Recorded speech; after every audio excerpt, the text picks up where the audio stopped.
Hello, hello, hello, hello. How are you all doing tonight?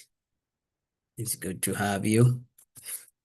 This is your brother from another mother. Welcome to the broadcast tonight. Um, Let me share. Mm, mm, mm.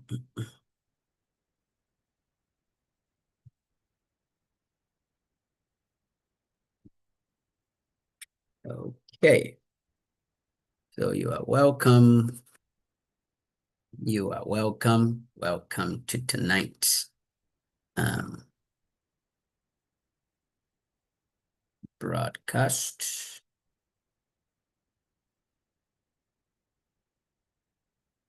Um,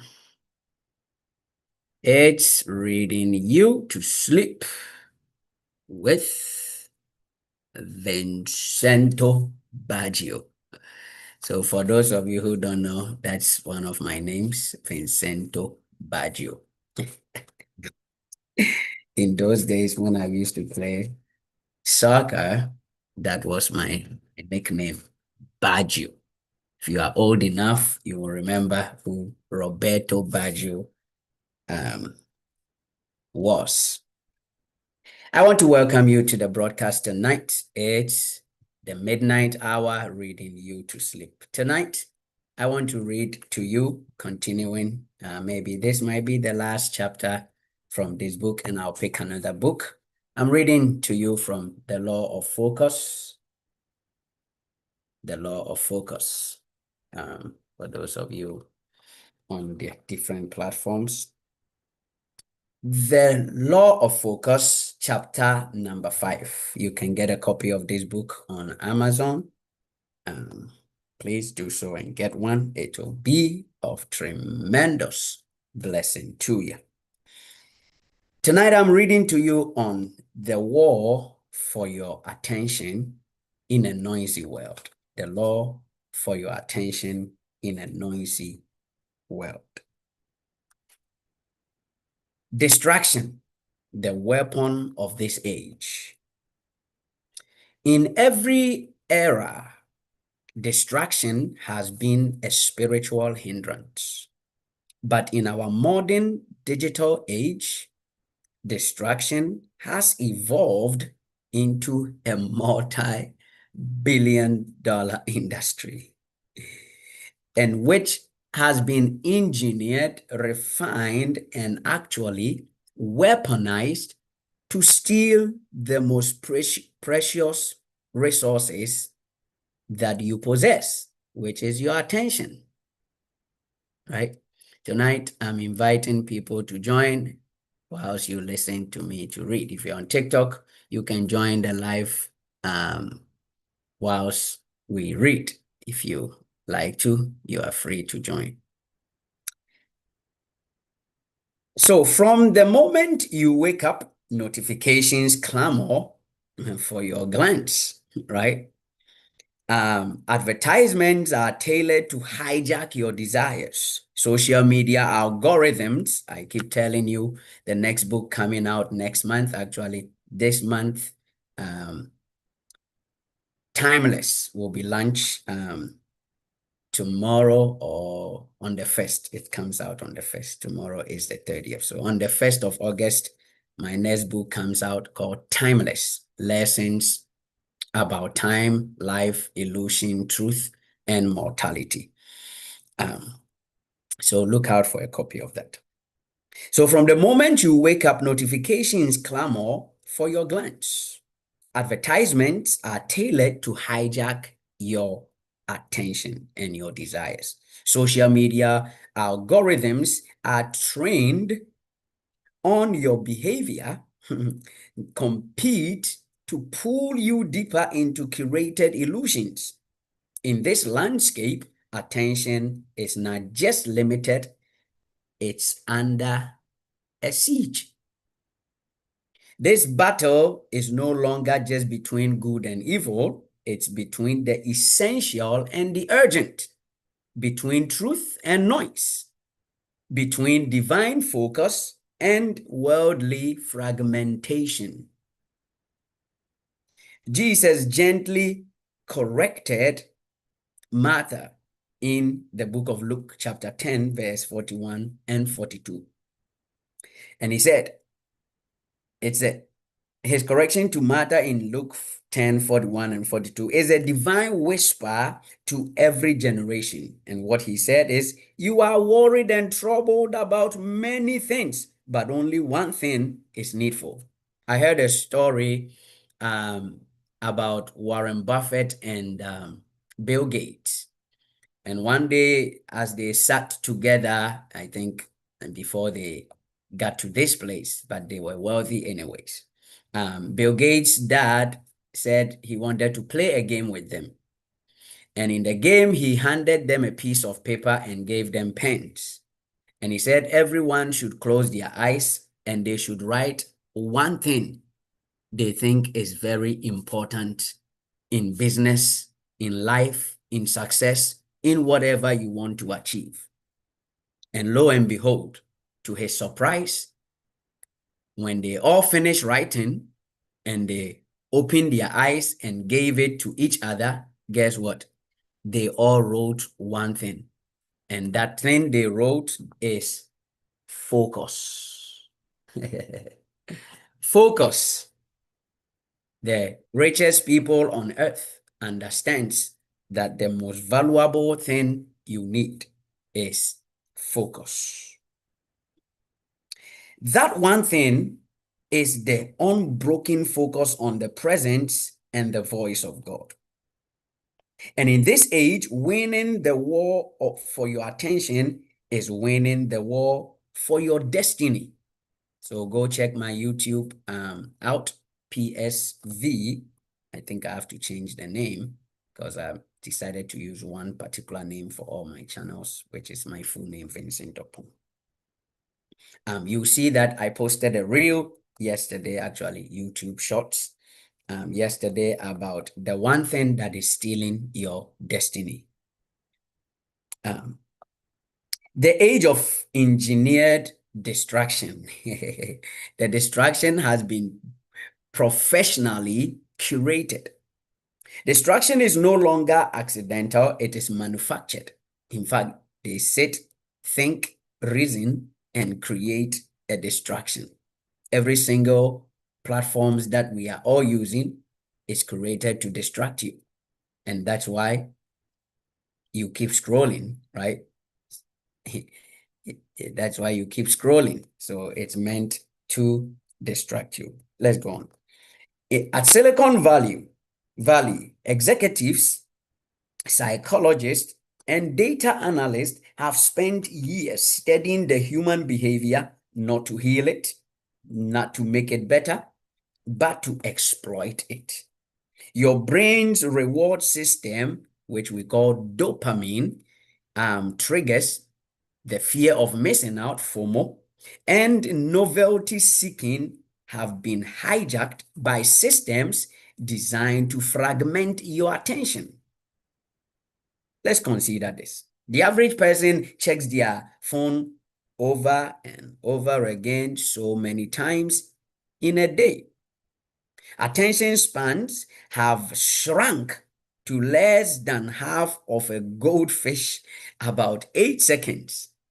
This is not natural, it is engineered, and it's a spiritual warfare.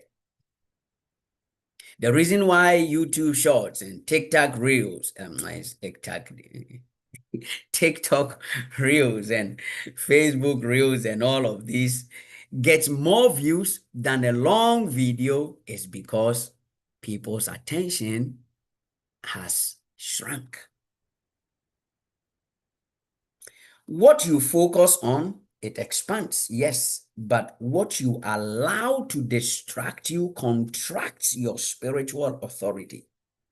We are not over spiritualizing things, but if you follow my content or the things I share, you will come to understand that your access point to the spirit is through your intellect, which is through your mind.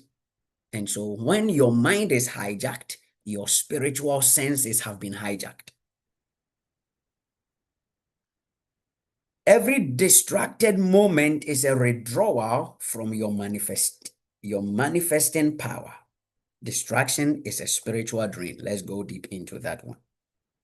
Jesus didn't merely commend Mary for sitting still. He exposed Martha's state of mind.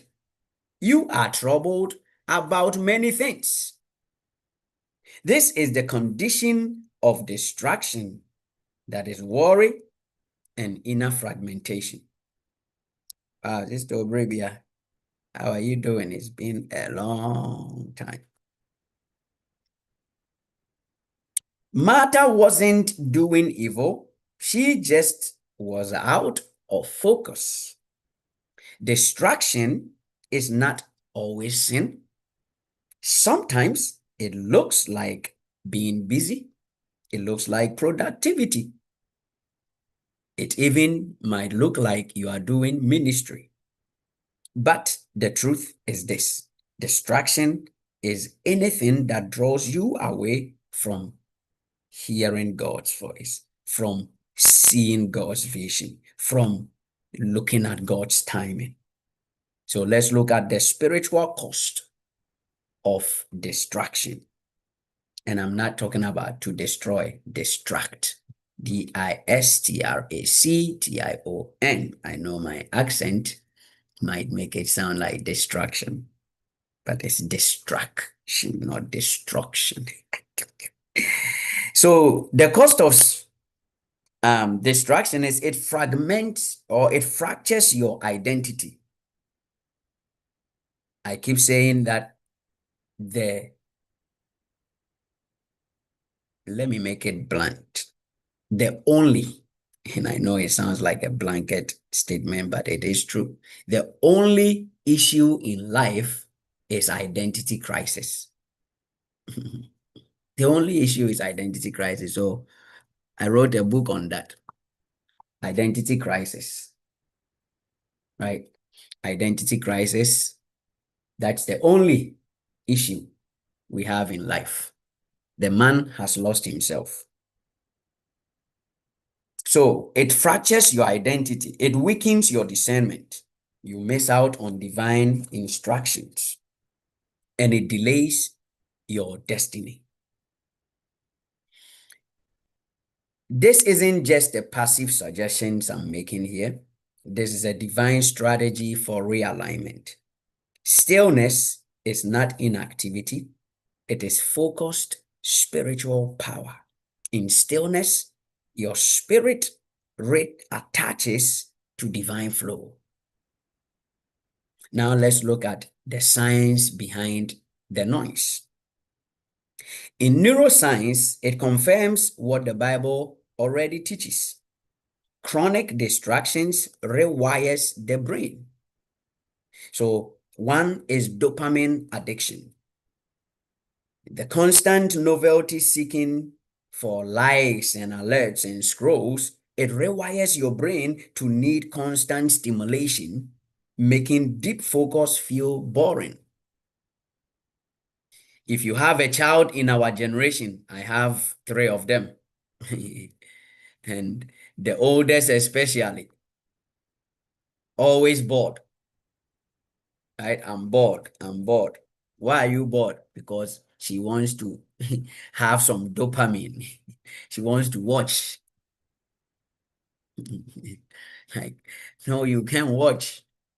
You have to sit still sometimes, right? You have to play with your brother sometimes. You can't just be watching, right? And even as adults, that's what we do. And let me say this again to parents.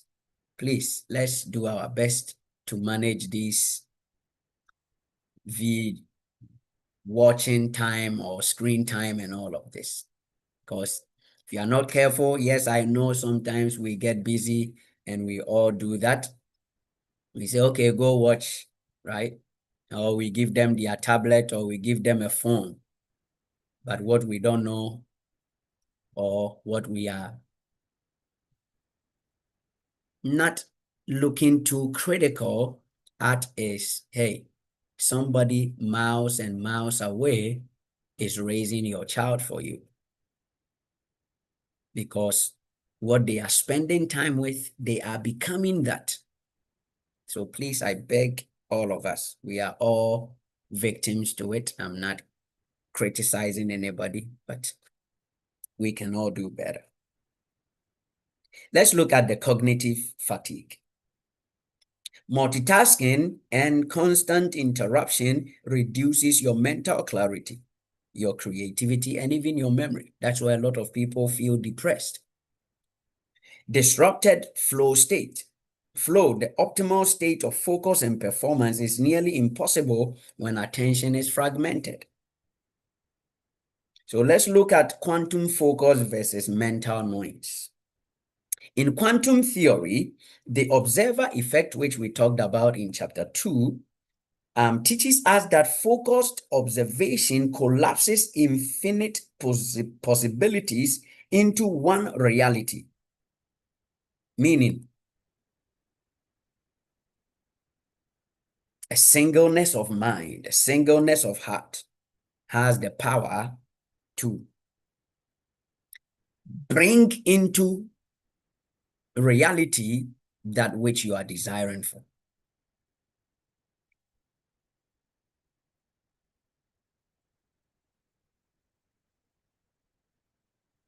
I have a question for you here. What happens when focus is split? When your consciousness is scattered? The answer is that your creative power is diluted. You become reactive rather than creative. Distractions makes you a passive observer of life, not a co-creator with God. Let me say that again. Distraction makes you a passive observer of life and not a co-creator with God. I told you to, in the midnight hour, it's okay to yawn, right? In the spirit realm, attention is authority. What you attend to, you give permission to grow.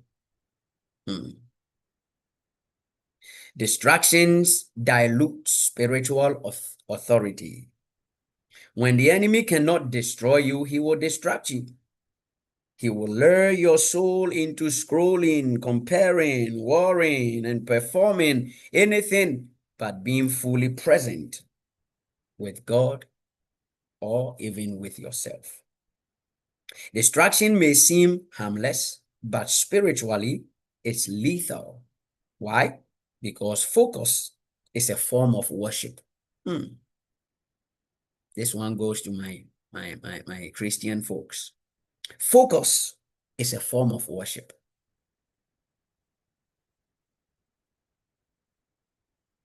You want me to give you a scripture to back it up?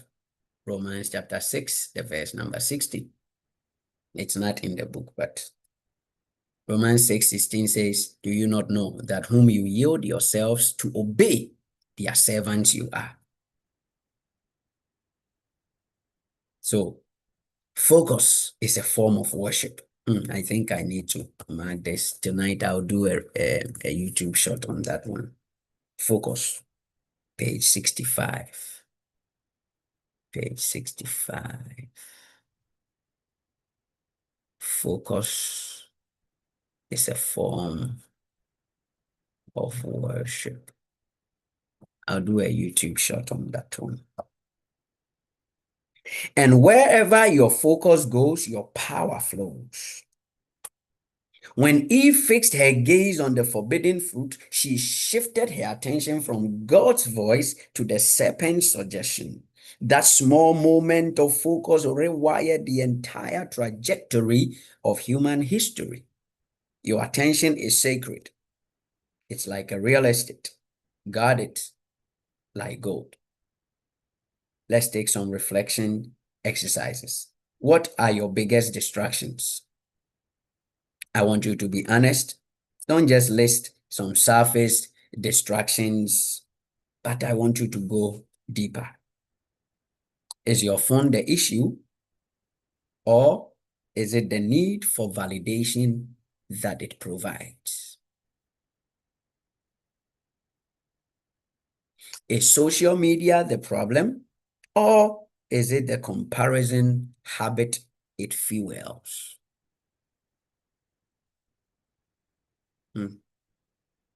Are you distracted by work or by the fear of stillness?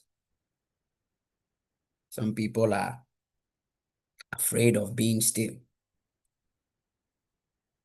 right? I did one of my short videos on loneliness and solitary, right? Loneliness and solitary. Are you lonely or you are in a solitary place? It makes a difference. Both of them, you are by yourself. But when you feel lonely, you are looking for other people to be around. When you think you are in a solitary place, you know you are in a place of divine communion.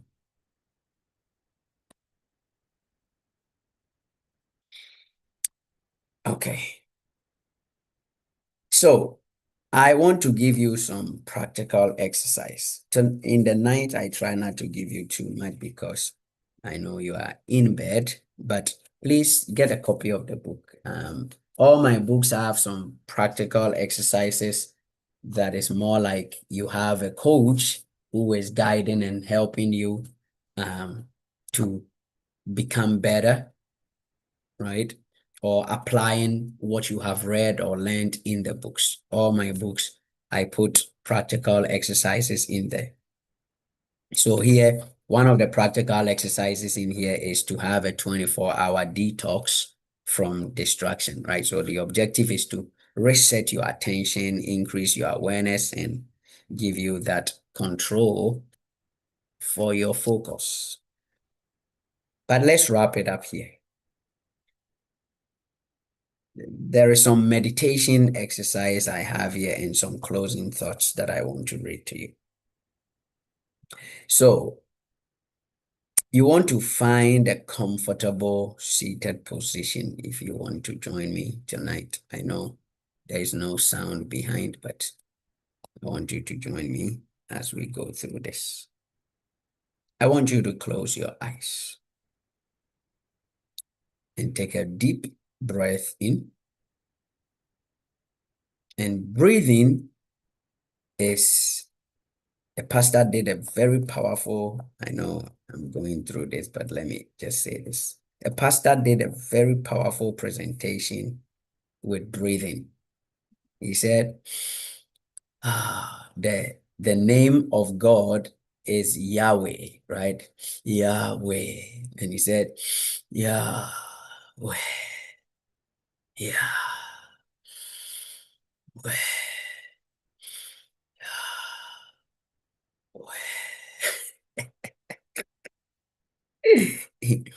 And he said, that is,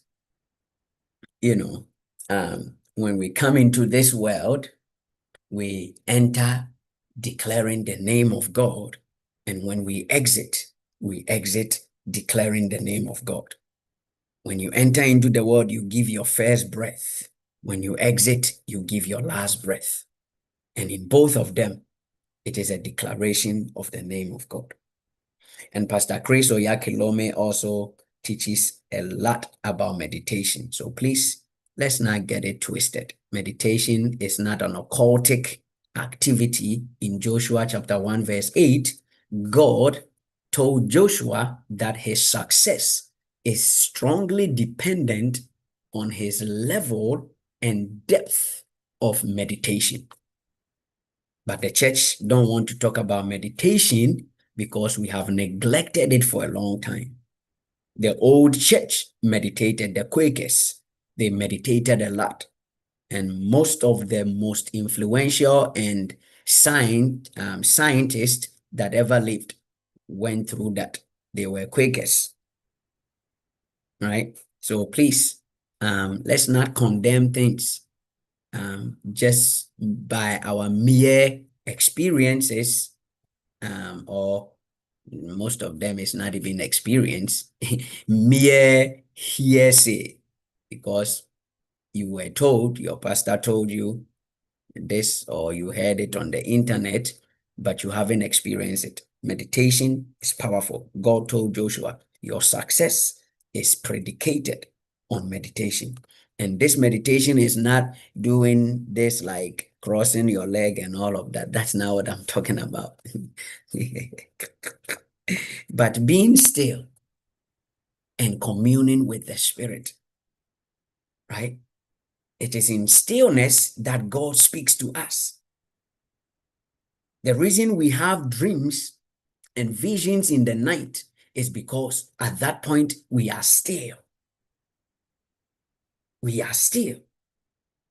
And that's how God is able to communicate to us. So let's go through this real quick. I want you to be quiet and still. And in your stillness, you are taking in a couple deep breaths, relaxing yourself, bringing your mind down. Get the thoughts and the busyness of mind away by just relaxing. And I want you to say this, that Lord, speak, for your servant is listening. And this is biblical from the book of 1 Samuel, the chapter number 3, the verse number 10. Samuel heard the voice of God. In fact, Elijah on the mountain was waiting to hear the voice of God.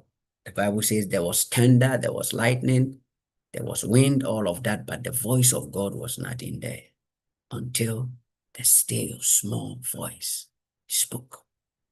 How do you think they heard the voice of God? It was in stillness. Now, I want you to slow yourself down.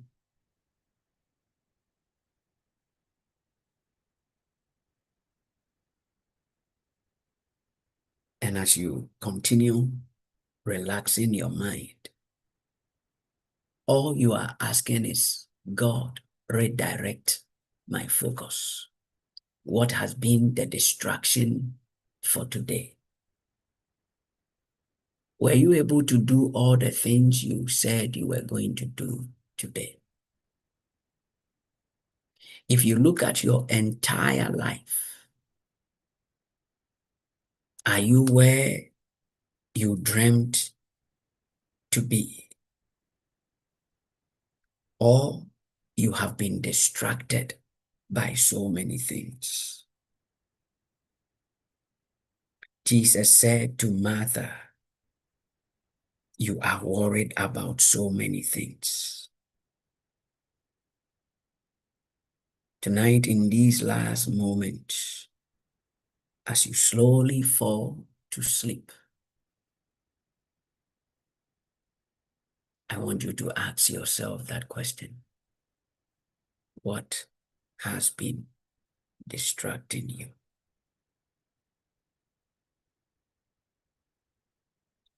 You were not created to chase. You were created to manifest.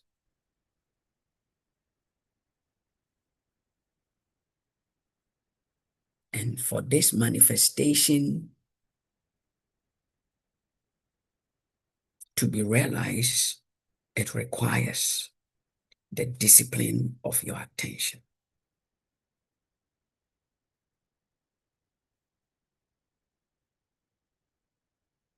In a world of continuous noise and distraction, you need to learn to practice stillness.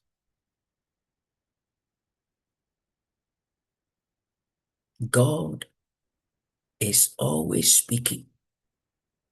The question is, are you listening?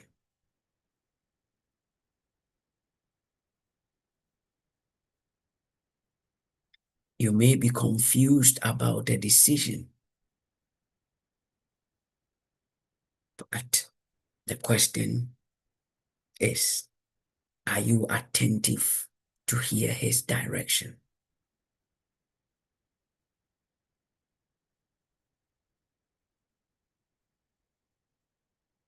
Again, Martha was worried, even complaining about how Mary was not helping.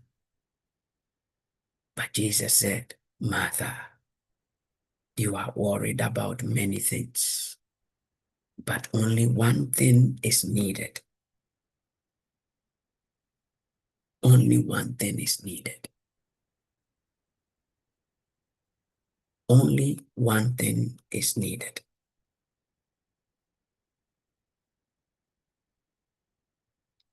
And may that one thing be your focus.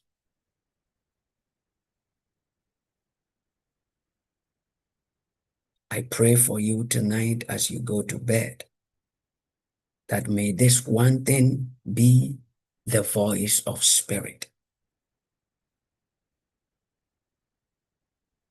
And when you hear the voice of the spirit, it will redirect and reorder your life. In Hebrews 12 verse 2, he said, looking unto Jesus, the author and the finisher of our faith. Peter is walking on the water, but he loses focus and he began to sink. Tonight, I pray for you that you will not lose your focus. You will fix your eyes on the prize. You will fix your eyes on your dream, on the goal, on the vision, on the purpose, on the assignment, so that you will not lose sight. I bless you, and yea, you are blessed. Thank you for tuning in. Thank you for watching me tonight. This is your brother Vincent Opon, and I came reading to you from one of my books, The Law of Focus. The Law of Focus. You can get a copy on or at Amazon, and I know it will be a blessing to you. I do have a lot of about 11 books so far on Amazon, so you can get a copy. On the 1st of August, one of my books will also be published, and the title is Timeless. That book, you must get a copy. It's called Timeless. Timeless. The key point there is trying to help us understand what time really is, so that we will be able to maximize our life. As you can tell, if you've engaged any of my content, my assignment on earth is to make you become all that you were born to be. And so if you feel like there is anything you can learn from me, by the grace of God, we've studied, learned a lot, and we write by the inspiration of the Spirit and by that which we have learned from the generations that have lived before us. I bless God for your life, and I wish you a good and a sound sleep. I'll see you again, God willing, tomorrow at exactly 11 p.m. Central Standard Time, 12 midnight Eastern Standard Time. I love you dearly, and I'll see you, God willing, tomorrow. Have a good night. Bye-bye.